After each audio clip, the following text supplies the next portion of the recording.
Okay, welcome back. I'm your host, and this is Gut Check time. This is Thursday, September 12th, and it's another day of football, and we're going to be starting out with some picks and gambling picks as well. Last week, I did pretty well on the gambling picks, a little bit better than I thought I was going to do, to be honest with you. I'm better at college football and gambling wise. I went 6-4, and I'm pretty happy with that. If you continue that, that's 12-8 and 16-10. So I mean that's a pretty good season overall if I can keep doing that. Straight up, I'm not happy. I'm gonna be honest with you. The straight up picks were really bad. I was 6-9-1 picking games straight up. The one is the tie between Detroit and Arizona. So 6-9 if you're just kind of want to know wins and losses. That's not good, and I will be better at that this week. I can guarantee that. We're gonna start out with the game tonight. Tampa Bay at Carolina. The spread is Tampa Bay's getting 6.5 points, and the over under is 49. I think it's going to be under, but I think it's going to be under barely. I have the score at 27-17, and I have Carolina winning, so that would cover you're getting 6.5 with Tampa Bay. I don't think that's enough. I think Carolina is going to win this game by 10 points. I have it at 27-17, and I just have it like that because I wasn't impressed with Tampa Bay last week. I thought their offense would be a little bit better. The one thing you cannot control, and people keep trying to say this about all these quarterbacks that come out, is turning the ball over. If you turn the ball over as a Pee Wee football player, as a high school football player, and as a college football player, guess what you're going to do as a professional football player? You're going to turn the ball over. And there's only one guy in my lifetime who's turned the ball over, but also he's been better at getting it in the end zone than turning the ball over, but not by much, and that's Brett Favre. His greatness outweighed the sometimes head scratching interceptions. Jameis Winston isn't Brett Favre. I wish he was because he'd be really fun to watch, but he's not. And even Brett Favre, he's a great quarterback. He's not a top 5 quarterback ever. You can argue that if you want, but you get way too much bad with Brett Favre. And the thing is, you're getting the bad with what you got from Brett Favre with Jameis Winston, but you're not getting the greatness. You're not getting the run to the right, throwback all the way across the body, the left touchdowns. You're getting throwback across to the left, and you don't have the arm strength to get it there. So guess what? It's picked off. Where you try to fit the ball in tighter windows than your arm allows you to. I just don't believe in the guy. I do think the game's going to be lower scoring than a normal NFL game, just because I don't believe in Cam Newton that much either. I think he's a really good talent. I just don't know if he's a very good quarterback. But I do have the Carolina Panthers winning 27-17. Next up, we're going to have Indianapolis versus Tennessee. The spread here is Indy's getting 3.5 points, so that makes Tennessee at a home favorite by a 3.5. I don't think the Titans have beaten the Colts the last 10 times. So that'd be 5 straight years the Colts have beaten the Titans. I think it's the last time they beat them, that would have been, 2012, 2013, I believe. Or 2013, 2014, I'm not sure. It's one of those years. And the over-under here is 44, so they're expecting a low-scoring game. And I was impressed by the Titans last week. I think that game kind of snowballed on the Browns, so it looked worse than it actually was. I didn't actually get to watch a lot of it. But, I mean, that game was close for most of the way through, and then something fell apart in the middle of the third quarter, and the Titans just steamrolled them from there on out. But I was impressed. They've had 3 straight seasons of 9-7. I thought they'd go 6-10 this year. I'm probably going to be wrong. I'll admit that. But especially with the Nick Foles injury, that helps them out a lot too. But I have the Colts covering in this game, but barely. I'm not super confident, but I have them covering. I think Tennessee's going to get off the schneid versus Indianapolis. I think they're going to win. I think it's going to be 24-21, so that half-point cushion gives you a win if you take the Colts plus 3.5 points. The over-under, I would not touch this because right there, 24-21 is 45 points, and they have it at 44. I know I had the score at over, so you know what? I'm going to go with the over. I think it is going to go over. So if you had to lock me in, I'm going to say over the 44 points. The reason I'm going to actually give you numbers for this, I kind of hedged last time on the over-unders. Like I wasn't sure, and I locked in some of them, and the other ones I just didn't give a pick for. So that's why I went 6-4 instead of like 6-6 or 8-4. I'm gonna pick what I think the over-under is going to be on, even if I'm not confident. I'm going to pick it. Could be wrong, but I'm going to pick it anyways. Okay, Dallas at Washington. Dallas is favored in this game. Road favorite. They're favored by 6 points. So Washington's getting 6 points at home. The over/under here is 46.5. I don't care if Washington's home for getting 6 points at home. I'm not taking it. I'm not falling for it. Dallas is winning this game 31-20. Dallas looked really good last week. I know it was against the Giants, but I think the first couple weeks of the season you're going to see their offense click. I think they're going to click because Kellen Moore is a brand new offensive coordinator, so the defenses don't really know his tendencies yet. So I think that's going to help out a lot. So I see them going through the first 4 to 5 weeks scoring over 30 points a game. Then I see them kind of declining after that. I also think Kellen Moore himself knows Prescott's limitations because Kellen Moore himself didn't have a gigantic arm. Dak Prescott doesn't have the best arm in the league, not even close. But the thing is, he's pretty smart. He's pretty accurate in 15 yards and under, and he's also mobile, a lot like Kellen Moore. So I think Kellen Moore sees a little bit of himself in Dak Prescott, so he's able to call good plays for Dak Prescott because those are plays he would like called. So I like him as the offensive coordinator. I think he's going to do a good job so far. He has. It's only one game though. And that's another thing. You can't overreact after 1 week. It's 1 week of data. And especially the first, I mean, my Broncos have started out 4-0 the last 2 seasons. Only won, I believe, 7 in 6 games. So, I mean, it doesn't matter. Especially the first month. I kind of just throw out, especially now, people aren't putting their starters in for preseason at all anymore. I mean, the Broncos starters only had 20 snaps, I believe. The offensive starters and defense starters only had between 15 to 25 snaps the whole preseason. I mean, that's a quarter. That's not enough to get you ready. And people say preseason is worthless. No, it's not. You may believe it is. It's not. If you watch the teams that play in the preseason, the Patriots, they blow teams out usually early on. Now, that's because they're more ready. Now, after the first month, you're going to see who the real teams are. But I personally wait until after Thanksgiving, but you at least have to wait until after the first 4 weeks of the season, first 5 weeks, first full 4 games. The next game I have up is Seattle at Pittsburgh. Pittsburgh is the favorite here at home. They're giving up 3.5 points, and the over/under here is 47. I would not touch the over/under, but again, I said I would, so I'm going under on the 47. I think it is going to be a low-scoring game for the simple fact that Seattle's offensive line, if you watched the Cincinnati game last week, isn't very good, and they were giving up pressure to, I think, is a good Bengals defense line. I don't think it's great. The Steelers led the league in sacks last year, so I expect them to get a ton of pressure on Russell Wilson. And I expect Ben to have a bit of a bounce back. I mean, he played terrible, and I have him on fantasy, so that made it even worse. But he was god-awful. I watched him, and they kind of just went through the motions the first half, and by that time, you were already down by 2+ touchdowns, so you were already out of it. I'm taking Pittsburgh here. I think they're going to win the game, so I'm eating the 3.5 points.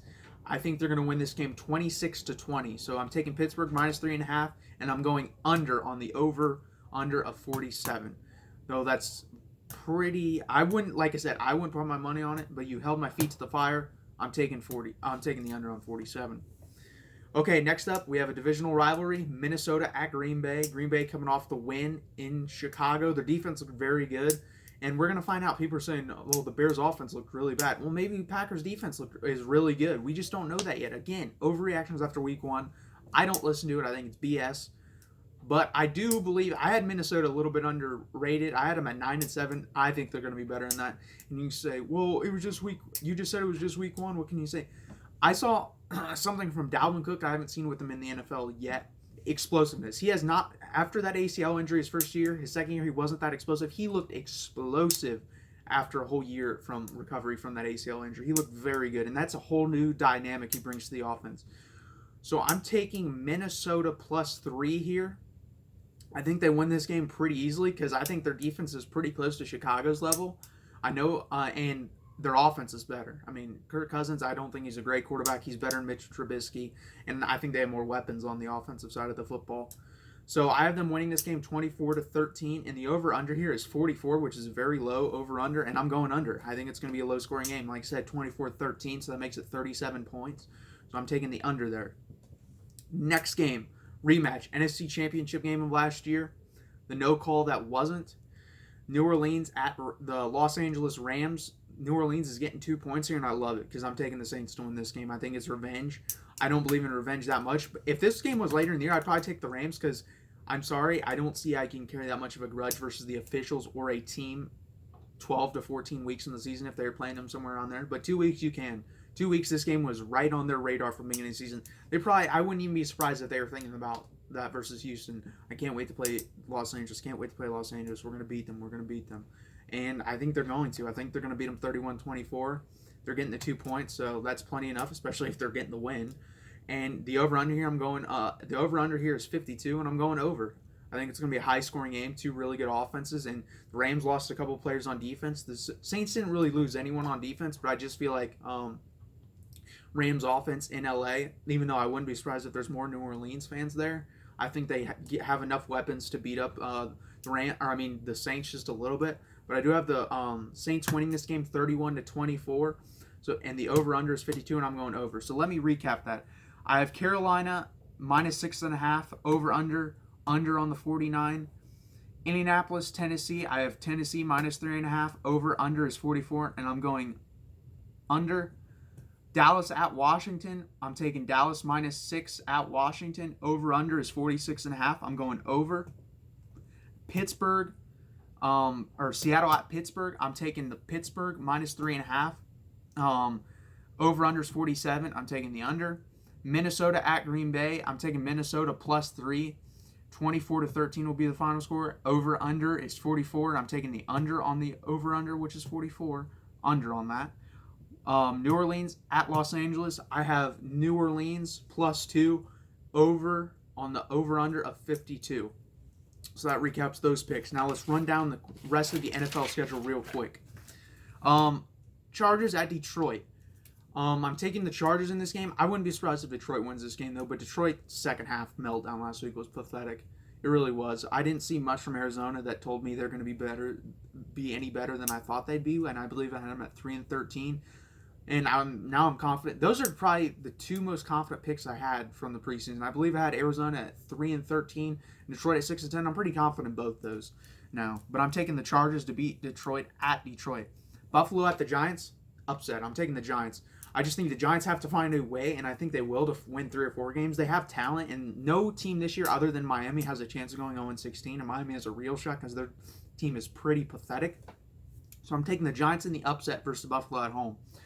Arizona and Baltimore, not going to waste much time. Baltimore's defense is going to shut down Kyler Murray. Baltimore. New England at Miami. Again, I'm not going to waste much time on this. New England's going to win by 3 touchdowns. Jacksonville at Houston.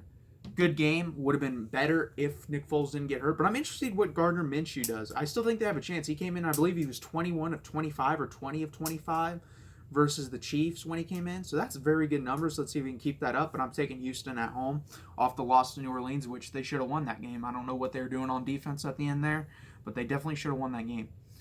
San Francisco at Cincy. I believe in the offseason I picked San Francisco to win this game. I'm changing it. Cincinnati showed me just enough, and I don't believe in Jimmy Garoppolo. I haven't seen enough of him, and everyone was slobbering all over him before. I just haven't seen enough. And Cincinnati showed me enough in that game for Seattle, and you're going to say again, I said it doesn't matter until after the first 4 weeks. Well, I already have some preconceived notions that tell me how I think a team's going to be. I thought Cincinnati at key positions, I look at and say, if they're better at these key positions, they can be better than what I had them at. I had them at 4-12. Their offensive line played very well against a good defense in Seattle, or what I think is a good defense. Again, that could change. I don't know about Seattle's defense. And John Ross really stood out to me. He finally looked worthy of that first-round pick. So I'm taking Cincinnati at home over San Francisco, but that's probably the hardest game on here to pick, in my opinion. Kansas City at Oakland. I'm taking Kansas City. Patrick Mahomes is beat up. Tyreek Hill's not in the game, but I still am taking Kansas City just for the fact I don't think Oakland's defense is going to be able to do what it did to Denver's offensive line. As a Denver fan, our offensive line isn't very good. It still isn't, which sucks because we got probably the second best offensive line coach in the league, and it could get better. We'll have to see. Offensive line has improved throughout the year, and they looked better in key moments. Last year, it didn't matter what you did. You wouldn't have 4 seconds to throw the ball. There were some plays in that game where you'd have 4 or 5 seconds. Joe Flacco had time to throw. Then there were other plays where you're just like, you didn't even block the guy. What were you doing? But I digress. I think Kansas City beats Oakland at Oakland. Chicago at Denver. I'm a Broncos fan, but I'm taking Chicago here. I don't know. I just don't believe yet. We'll have to see, but I'm taking Chicago. Philadelphia at Atlanta. I'm taking Atlanta again. They're my Super Bowl pick for the NFC. They have to win this game. They do. They look terrible. Terrible in Minnesota. Nothing went well. You don't have to win this game. I take that back. But you have to show up. Like, you can't lose by more than a touchdown. If you show up and you lose to a team that I have them playing in the NFC Championship game, then that's fine. But you got to at least show up and look good playing football this week because you didn't last week. And then the Monday night game, Cleveland at the Jets. I was excited to watch this game. Sam Darnold gets mononucleosis. Who knows who he's making out with in the locker room? Maybe Le'Veon Bell. You know, he likes to have two women. Maybe try out a man once in a while. I'm taking Cleveland in this game just for that fact. I think the Jets probably would win this game if they had Sam Darnold. I think this game would be super low scoring if so, because I think the Jets will play pretty conservative and let their defense try to make Baker Mayfield turn it over, which he does. He turns over the football. That's his big key issue. And so far in the pros, his touchdown interception ratios, I think, barely over 1 for his career, so it's not great. He's going to have to get better at doing that. He wasn't bad at it in college. He learned to get better with it. Maybe he can learn in the pros. I hope he can. As a Texas fan, I like him as a quarterback, hate him as a person. Don't respect him like that, but I like him as a quarterback. I'm taking Cleveland this one. That will do it for the NFL picks. Stay tuned. Tomorrow I'll be releasing college football picks and gambling picks, over, unders, point spreads, stuff like that. I hope you guys enjoyed that video. Hit that button that looks like this. Please subscribe. See you later.